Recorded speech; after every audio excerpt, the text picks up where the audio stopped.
c'est parti, j'enregistre.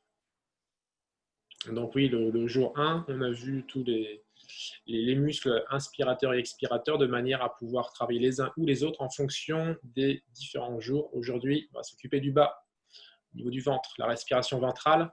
La respiration que les Asiatiques ont bien compris, ont mis en place ça fait très longtemps, parce qu'ils l'ont écrit dans leur manuel, et puis donc on le retrouve en yoga, en fait, sa respiration adaptée.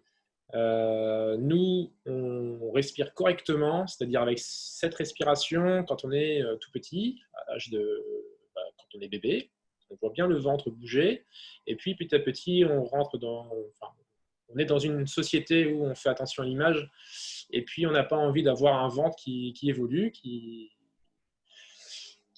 grossit et qui rentre. On veut plutôt le rentrer en permanence, voilà, faire beau.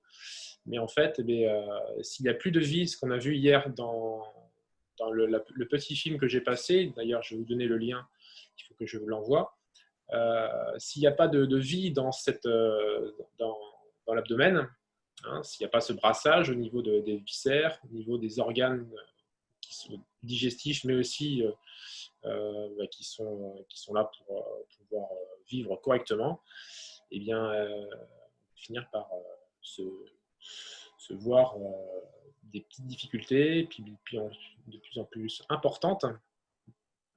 Donc, on va essayer d'activer notre respiration ventrale pour pouvoir vivre correctement. Qu'est-ce que je voulais dire par rapport à ça?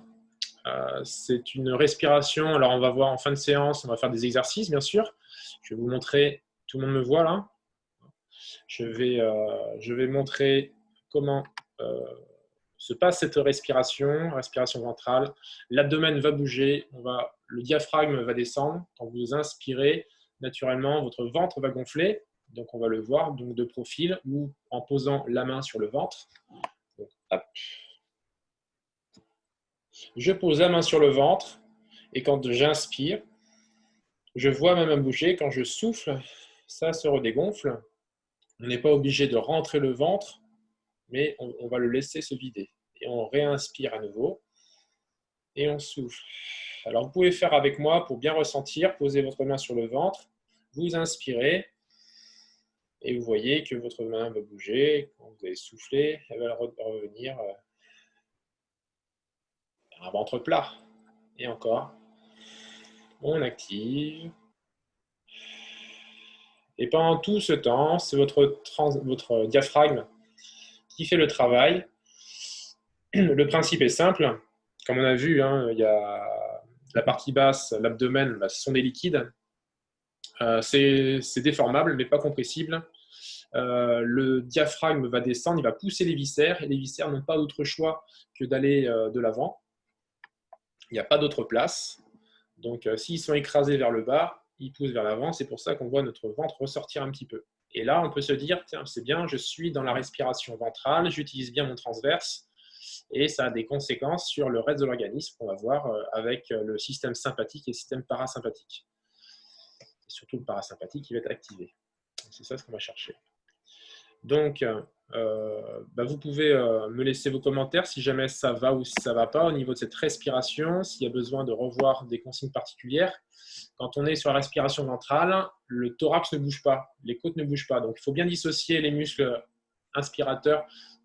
Hier, je parlais de muscles accessoires qui ne sont pas forcément utilisés à l'inspiration. Ceux-là, ils seront au repos lors de la respiration ventrale.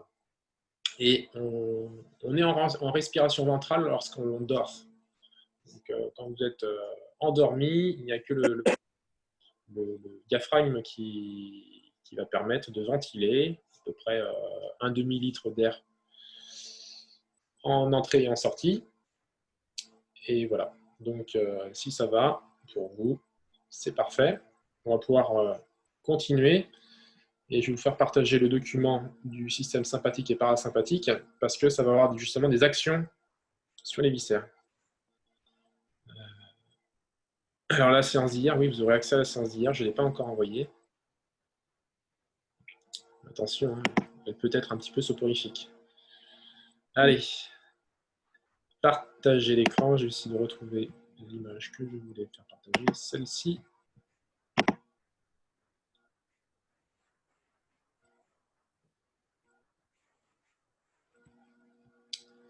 Alors, je ne sais pas ce que vous avez à l'écran. Est-ce que vous avez juste une seule image ou est-ce que vous avez plusieurs Une seule.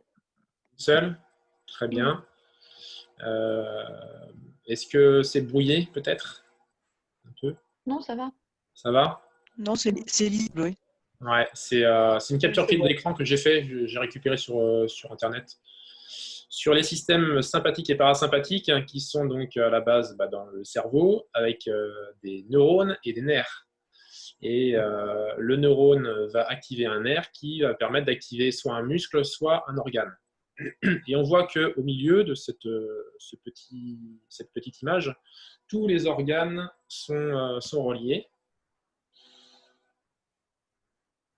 Ah, il y a du monde qui m'attend pour que je dois arrêter le partage. Bien.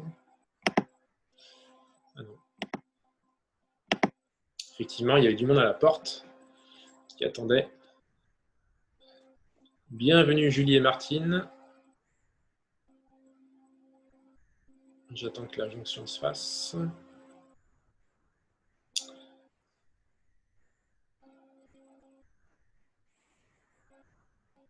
Alors désolé Julie et Martine, je vous ai coupé un petit peu.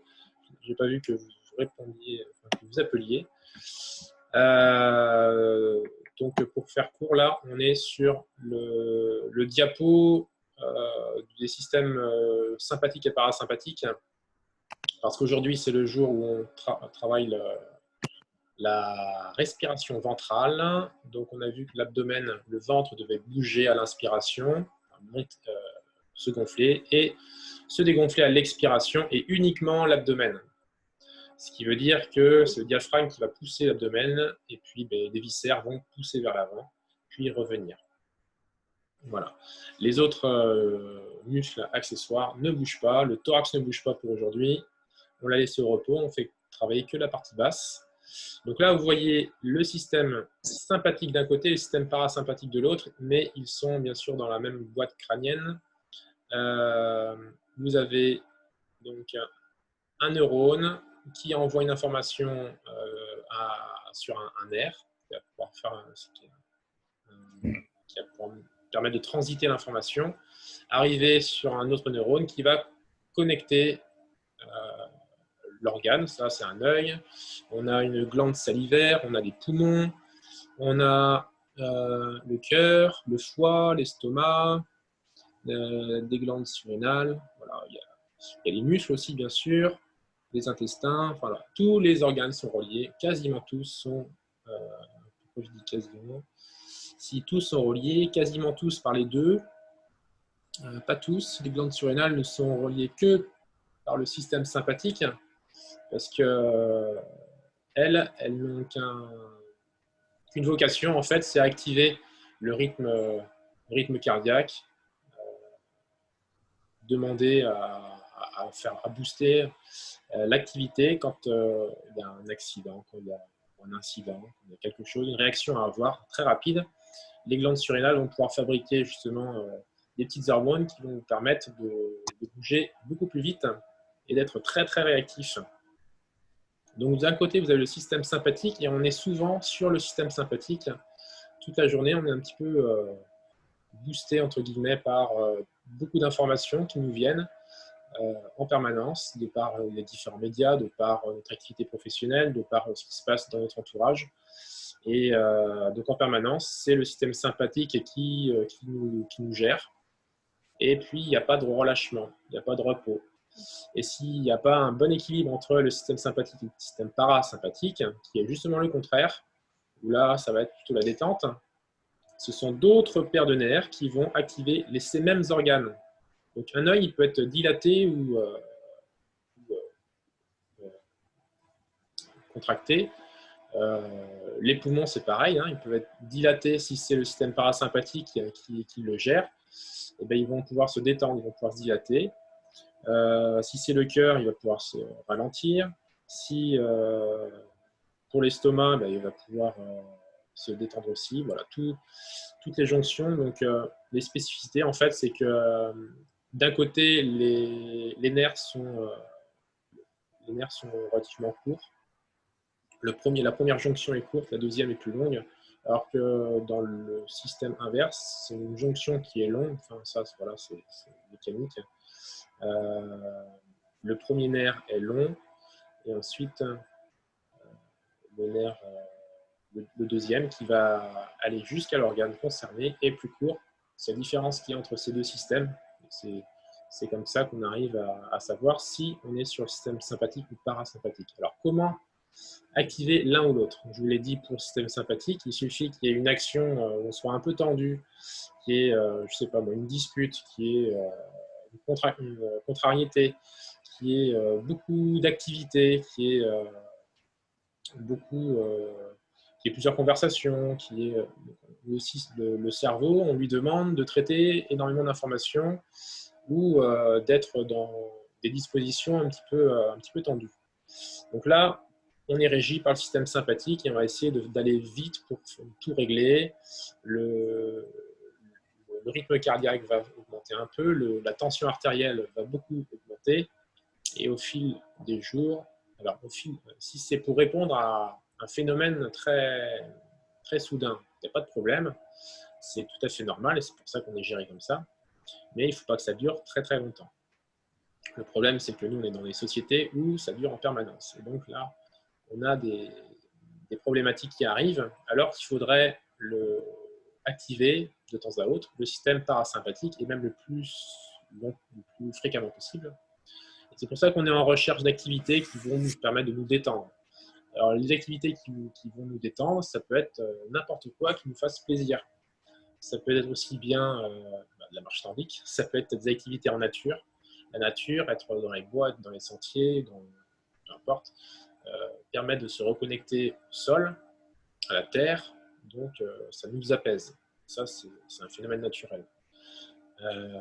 Si ça peut être pour certains de lire un livre pour vous détendre, de peindre, de jouer de la musique, de faire une activité qui vous convienne, de respirer, d'utiliser la respiration ventrale, de faire des massages ou de se faire masser, d'utiliser des techniques comme le yoga, comme le qigong. Il y a beaucoup de techniques asiatiques en fait qui sont là aussi issues justement de la respiration ventrale et qui permettent de se détendre. Et c'est en ça que notre organisme va s'appuyer sur le système parasympathique pour détendre tous les organes, y compris musculaires, muscles et organes. Donc voilà, je voulais vous faire partager cette image pour que vous ayez bien en tête savoir comment on est géré. Et si vous savez que vous avez une tension artérielle un petit peu haute, c'est que il va peut-être falloir agir sur le système parasympathique et chercher des activités qui permettent la détente. Voilà. Donc une bonne nuit de sommeil, ça permet de se détendre. Voilà, des activités qui vous plairont. Je vais arrêter le partage. Hop. Voilà, c'était la partie cours du jour. S'il y a des questions concernant cette image, ce fonctionnement, ce système parasympathique, n'hésitez pas à mettre dans les commentaires, à poser des questions si jamais il y a des choses à revoir. Et donc, le plus facile pour accéder à ce système parasympathique, c'est la respiration ventrale. Je l'ai présenté aujourd'hui. Donc, pour revoir la respiration ventrale, à l'inspiration, c'est votre diaphragme qui descend. Il n'y a pas grand-chose à faire. Il y a juste à sentir que le ventre se gonfle. Et plus c'est lent, et plus ça va être profond, et plus ça aura d'impact. Et donc là, je vais pouvoir vous parler de... oui, d'ailleurs, je n'ai pas fait la recherche sur Internet. La cohérence cardiaque. Je vais trouver...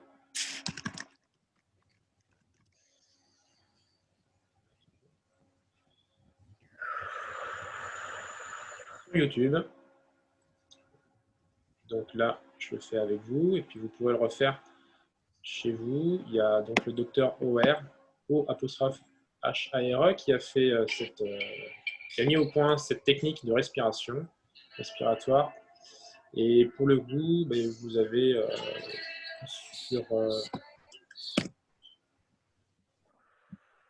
sur YouTube, vous avez plein de petites bulles qui montent et qui descendent et qui vous donnent la vitesse de respiration.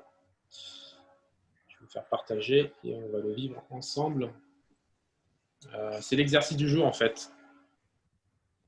L'exercice du jour, je vous ai dit, je vous ai indiqué, il y avait 5 minutes. On le fera, si c'est bien de le faire quand même complètement.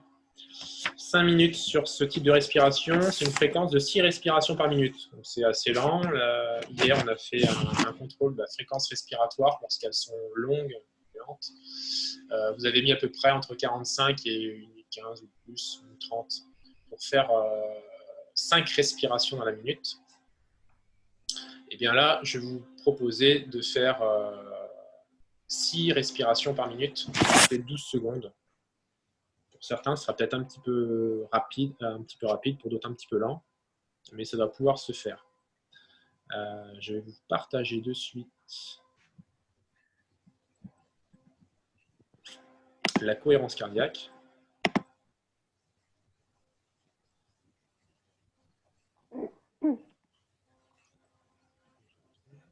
Hop, c'est d'ici. Ça arrive.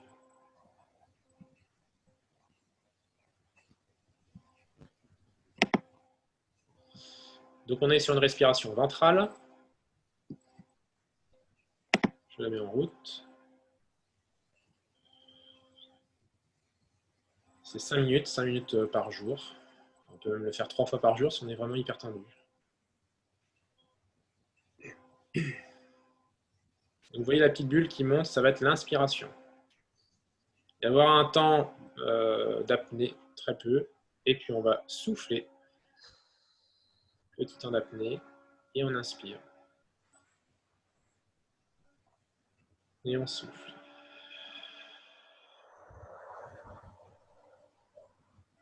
On peut inspirer, expirer uniquement par le nez. Si vous avez des difficultés, vous pouvez aussi utiliser la bouche. Et on le verra quand on fera la respiration Kapalabhati. C'est le nez qui est l'organe de la respiration. Donc, quand on est au repos, on peut se servir uniquement du nez.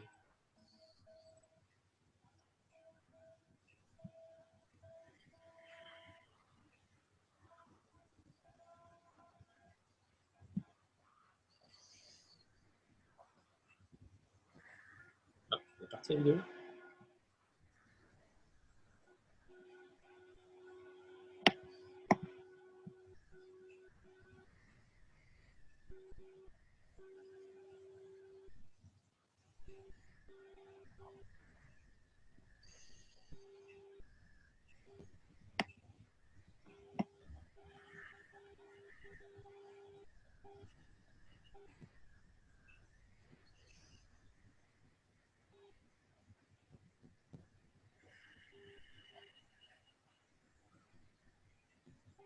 Sentez votre ventre bouger. Vous pouvez mettre la main sur le ventre. Et bien sentir que vous êtes sur la respiration ventrale. C'est important.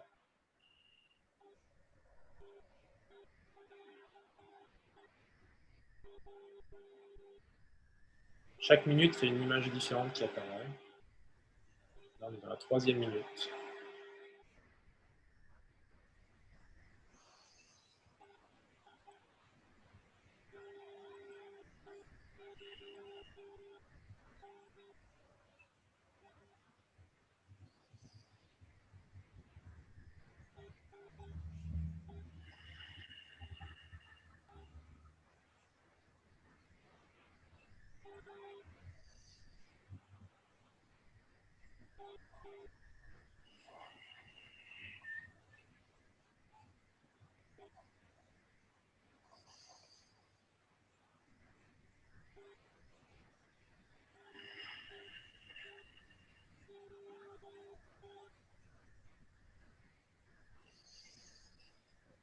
Votre ventre bouge toujours. Il se dégonfle à l'expire. 4e minute.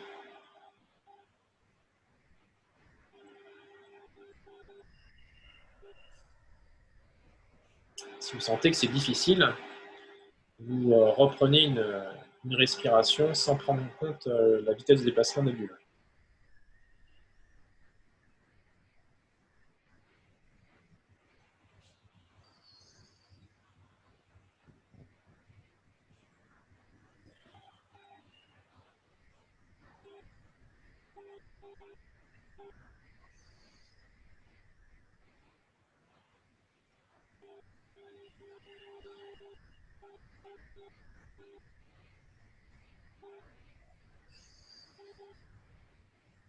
On peut aller un peu plus loin dans l'expiration, on peut utiliser notre ventre et le rentrer davantage sur la dernière minute.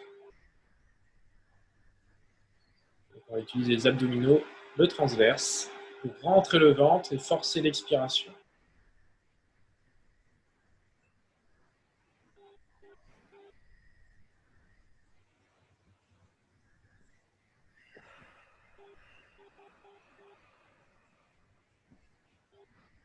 Vous pouvez vous sentir intégré dans le paysage, permettre la détente cognitive, d'être plus imprégné encore.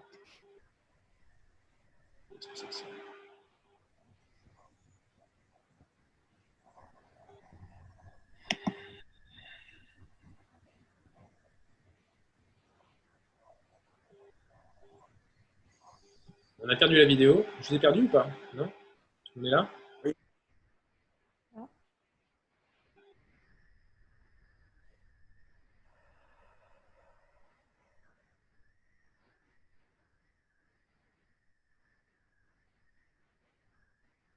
Activer le transverse. Le transverse, c'est la sangle abdominale qui va rentrer, va forcer l'expiration.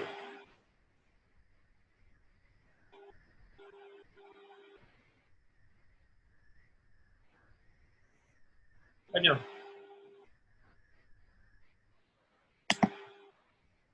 J'arrête le partage. On revient. Vous pouvez mettre dans les commentaires comment vous vous sentez. Est-ce que vous avez réussi à le faire complètement, à faire les 5 minutes, à suivre le rythme de la bulle? Est-ce que ça a été ou pas? Est-ce que vous pourrez le reproduire tout seul? Sans problème. Moi, j'ai parfois la tête qui tourne Vous pouvez donc ouvrir après ce le petit chat exercice.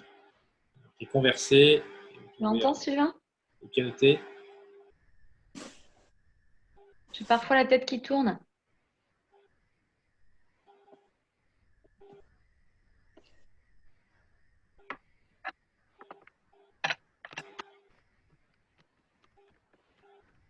Alors, Ingrid qui aime bien la cohérence cardiaque. Oui.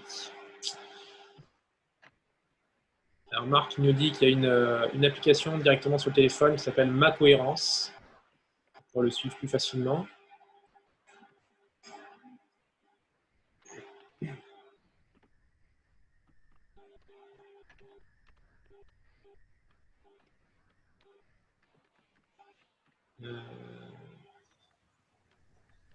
Donc l'impression d'avoir la tête qui tourne, effectivement, Ingrid, ça peut,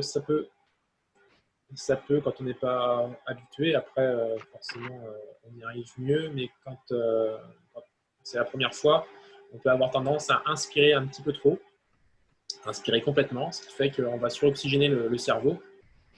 Ce que je n'ai pas dit, mais c'est quand même le cerveau qui est le plus gros consommateur d'oxygène, et c'est lui qui va en pâtir s'il en manque, mais s'il y en a trop, c'est également lui qui va en pâtir aussi. Pas qu'il y ait trop d'oxygène. Donc, si c'est le cas, eh bien, on inspire un petit peu moins rapidement. Ça, c'est la capacité à freiner l'inspiration. On veut inspirer rapidement, en général. En faisant ces petits exercices, eh bien, on va apprendre à inspirer un peu moins rapidement pour éviter d'avoir trop d'oxygène qui arrive dans le cerveau.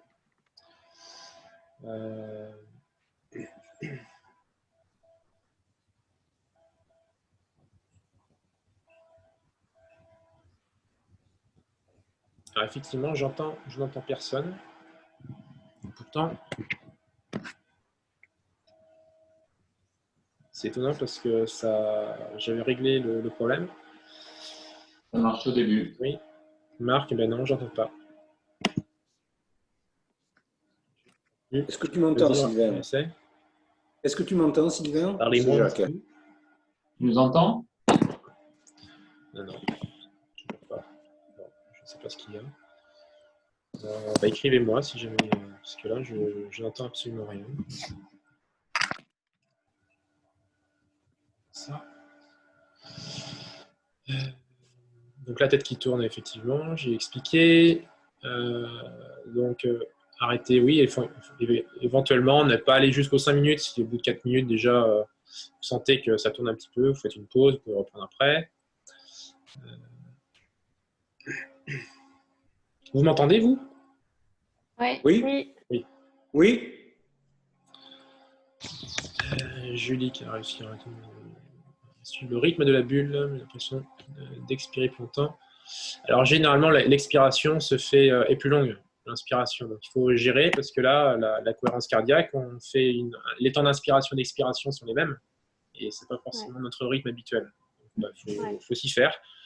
Il faut souffler peut-être un petit peu plus rapidement que d'habitude et inspirer un peu moins vite. Si j'ai parfois la tête qui tourne aussi, après ce type d'exercice, il y a aussi respire relax. Dr. Ware. Ouais. Oui, après, il y a plusieurs applications. C'est toujours la même personne qui met ça en place, Dr. Ware. O-H-A-R-E.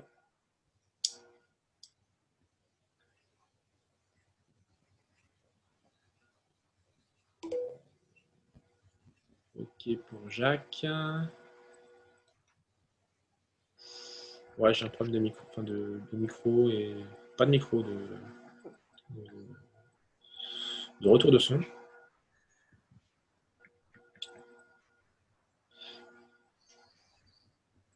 Alors, la tête qui tourne, est-ce que c'est en respirant parce qu'on respire par le nez? Non, non, non, non. C'est vraiment l'air qu'on inspire, que ce soit par le nez ou par la bouche. C'est le volume d'air qui fait que y a beaucoup d'oxygène et l'oxygène vient en priorité dans le cerveau. Donc vraiment, c'est une suroxygénation du cerveau et c'est la tête qui tourne. Donc soit par le nez ou la bouche, c'est pareil. Peut-être que pour toi, c'est plus facile de gérer par la bouche le débit. Mais voilà. Il faut inspirer moins vite. Alors après, oui, exactement, Stéphanie, c'est un exercice relaxant. Normalement, j'espère que vous avez senti de la détente. Un relâchement musculaire, un relâchement, c'est vraiment votre système parasympathique que vous avez activé là, durant ces 5 minutes. Peut-être pas au tout début, mais petit à petit, c'est lui qui prend le relais et on se détend. Et pour trouver l'endormissement, ça peut être quelque chose d'intéressant, d'agréable d'ailleurs. Lorsque vous êtes un petit peu contrarié, lorsque vous êtes fatigué, lorsque vous êtes énervé, dans la journée, ça peut être intéressant de se dire j'ai cette technique qui peut être utilisée, la respiration ventrale, qui va activer mon système parasympathique pour pouvoir me détendre. Et quand on a mal aussi, Marco. Ouais, effectivement. Quand il y a un stimuli qui arrive, ça permet de relâcher les tensions et de penser à autre chose. Donc, vous avez possibilité de le faire avec une vidéo ou sans. Ça peut être avec le téléphone, ça peut être avec l'ordinateur, mais ça peut être aussi sans. Si vous êtes dans votre voiture, à un feu, que ça vous énerve, eh bien, on prend des grandes respirations lentes et puis ça marche. On n'est pas obligé d'avoir une bulle devant soi. Et puis, imaginez aussi un environnement adéquat qui permette justement ce genre de détente. Voilà ce que je voulais faire partager aujourd'hui. Si vous avez des questions, n'hésitez pas. Et quand on a mal, on frappe plus fort, bien sûr. Comme ça, on ne sent plus rien. Je ne sais pas si vous avez des questions ou pas. Dites-moi si vous avez des questions. Si je peux y répondre, c'est avec plaisir.